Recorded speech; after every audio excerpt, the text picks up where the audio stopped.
People, how are you today, brothers? This one Peterson and why? But the chief of this trust, you know why do more chief of this brother? This one trust, and this one to the back, you know. Chief of this because you know why the more important for you know why the devil do this trust, you know why the devil do.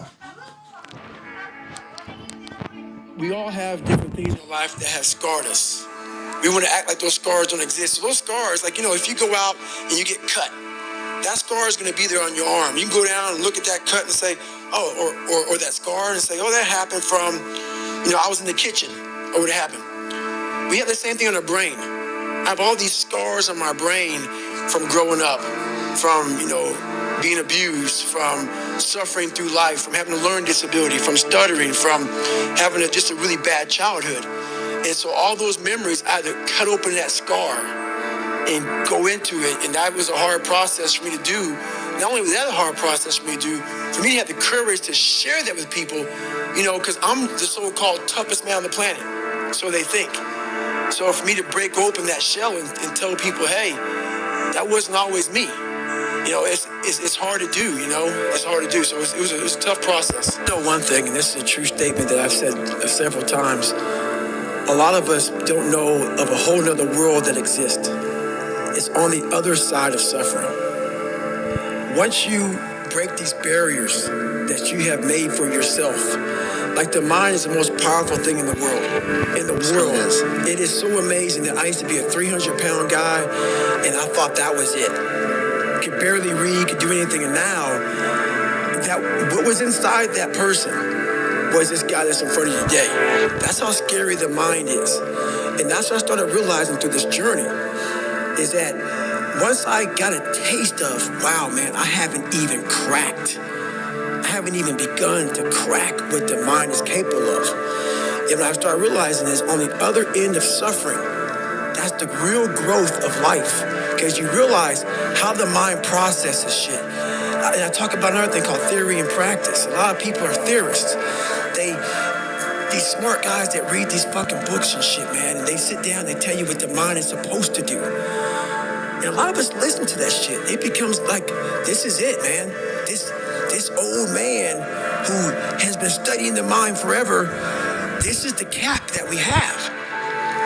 By being a practitioner, I went out and realized a lot of these guys are so wrong, man. The mind has capabilities that are so unknown, and I found that through suffering. And there's a whole other world on the other end of that. I became the most obsessed person on the planet Earth. I had to invent a guy that didn't exist. I had to invent a guy that can take any pain, any suffering, any kind of judgment, be called whatever the fuck in the world, and be able to stand in the fucking room and say, go fuck yourself. I had to build this callous mind, and I built it through suffering. I built it through downright fucking just crushing myself. If it was raining outside at 3 o'clock in the fucking morning, if it was snowing, the first instinct is don't go out there and do shit. My instinct was, we gotta fucking go out there. Anything that was... I do bad people are coming, I don't know why, because you know why, but I don't know why, but bitches or bitch, I don't know why, whatever, but do it for this. I do not give a fuck. People are care for you because you're fucking dean, bro. Fucking horrible in my life that I would normally say no, that was inhumane to most people, I had to go do it. And I started callousing my mind at this point in my life. And I lost the weight. And I went back to recruiter. I got into that class, and I went through 3 Navy SEAL Hell Weeks in 1 year. Only guy to ever be in 3 Hell Weeks in 1 year, to my knowledge. The first one I didn't make it through. The next 2 I did. And I didn't stop anymore from there. And I started realizing through this process that the fucking mind is what you created. And I started opening different doors that I didn't think were even there, that I didn't think even existed. And the more doors I opened up, the more I started realizing that my potential is damn near endless. And it changed my whole mindset. So I went from David Goggins and I created Goggins. And that journey is a priceless journey that is hard for me to even explain to people because it sounds so quick and easy. Like I lost this weight and I went through 3 hell weeks. I went to Ranger School, went to Delta Force Selection, whatever it is. It was brutal. It's a brutal journey every fucking day. And everybody goes, well, are you happy? If anybody knows my life story, and I try to give you just a snippet of it, where I'm at today is in front of Joe Rogan telling you my life. To get through where I became, to get through where I'm at now, there's nothing but pride I have for myself that I can't really show people. Because I have this face that they see, like, are you happy? What's wrong with you? I'm driven. I'm obsessed. And that's what you see. For some reason, God put me in almost every fucked up situation on the planet Earth. So when I talk to people, it's not sugar-coated, because I was 175 pounds my whole life. Maybe you're a piece of shit. Maybe you want to be nobody. Maybe you're happy exactly where you are in life, because obviously you are. Maybe you don't have the determination to be somebody better than who you are. And if you want to live with that, I'll support you in that. If you're good with being who you are, that every day you wake up and every day you smell like shit because you can't wash your body well, and your skin's messed up because your health's so bad, and you can't put your clothes on right, you need help with that. You need help, like when I was training, I need help wiping my ass. That makes you feel good? Nothing I can say to you. See, people are haunted, but they obviously like horror films because they keep watching the same fucking movie. I don't like horror films. A lot of people like horror films, so I don't say much to them. I say exactly what I said to you, right there, because I was once you.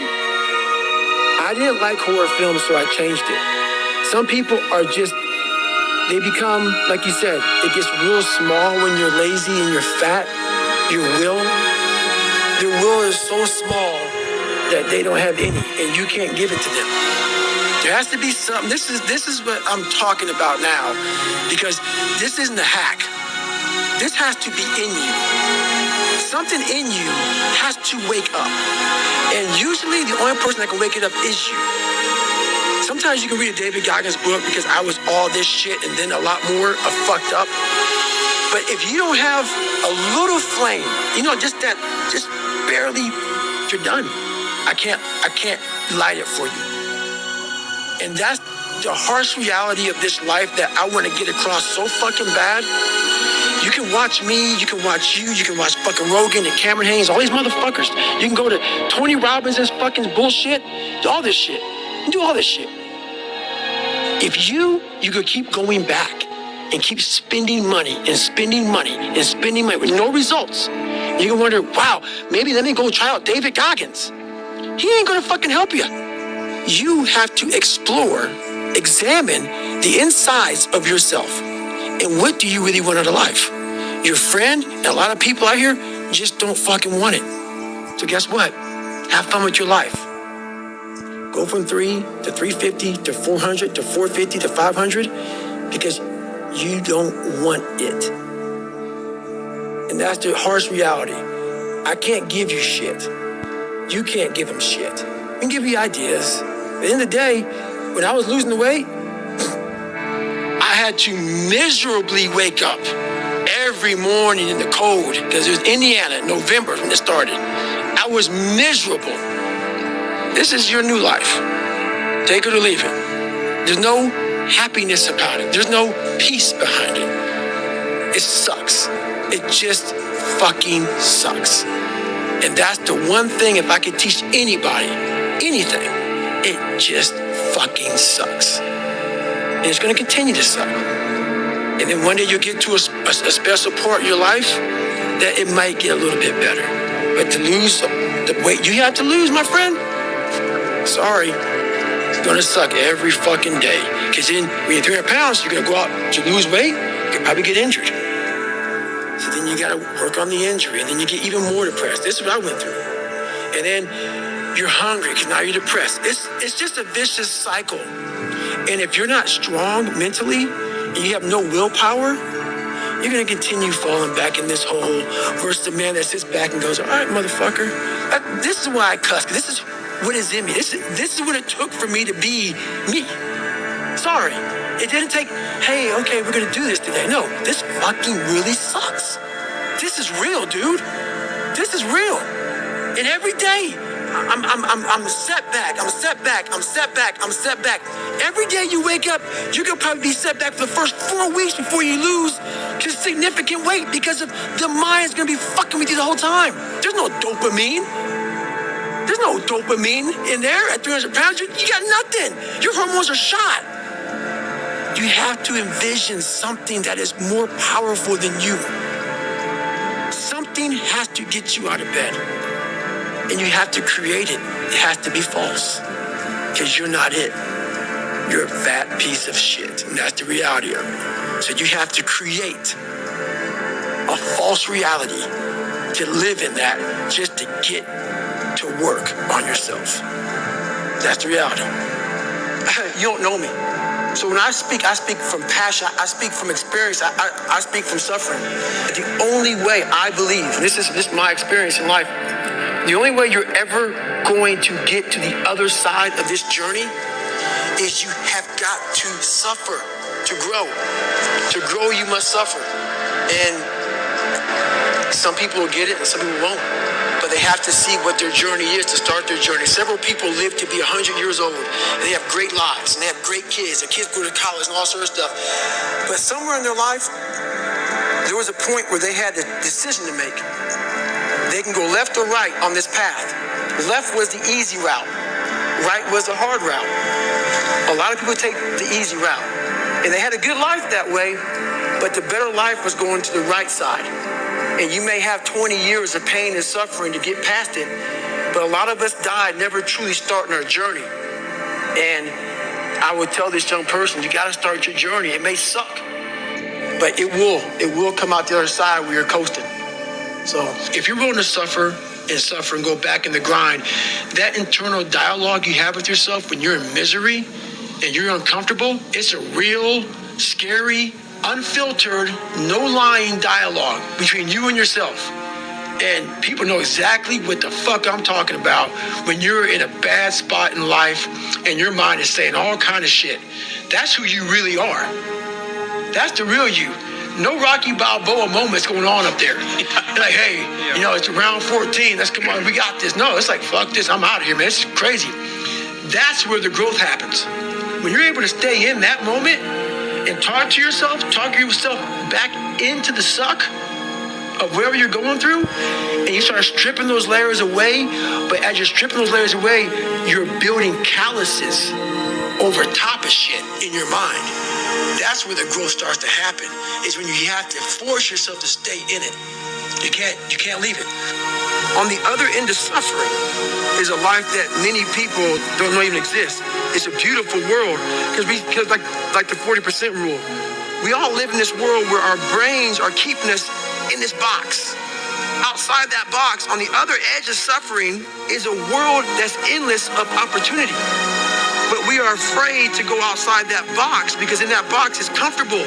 That's where all of our nice stuff, that's where the nice 4-lane highway's at. I know where the restrooms are at. I know where the gas stations are at. Outside that box, man, God gives you a shovel and says, man, start digging. That's not fun. But when you dig your own path to all kind of stuff that's unknown.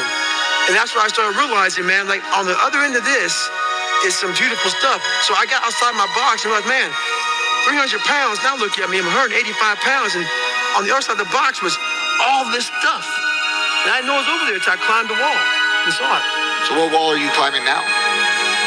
Man, right now, I've climbed a lot of walls. There's no more walls anymore. The reason why is because I know how to climb. I'm good. I'm not scared to climb anymore. I go to the rock, hammered in, I got my belay, and I'm good to go. So you got to figure out how to climb first, and that's all. We all have a different way of climbing. That's why there's a lot of books out there on mental toughness. It's all crap. Why? Because it's a cookie cutter way. Life isn't cookie cutter. Like 3.14 is pi. It's how you figure out equations. We're all different equations. We all have a story. We all have to strengthen our mind to figure out our own equation. Once you figure out your own equation in life, you can then start picking away at how to be better. But you first have to figure out your equation in life. Once you figure that out, man, you can do anything. For things to change. Alright people, this is my video. How about you die? I'll see you tomorrow. Bye bye people.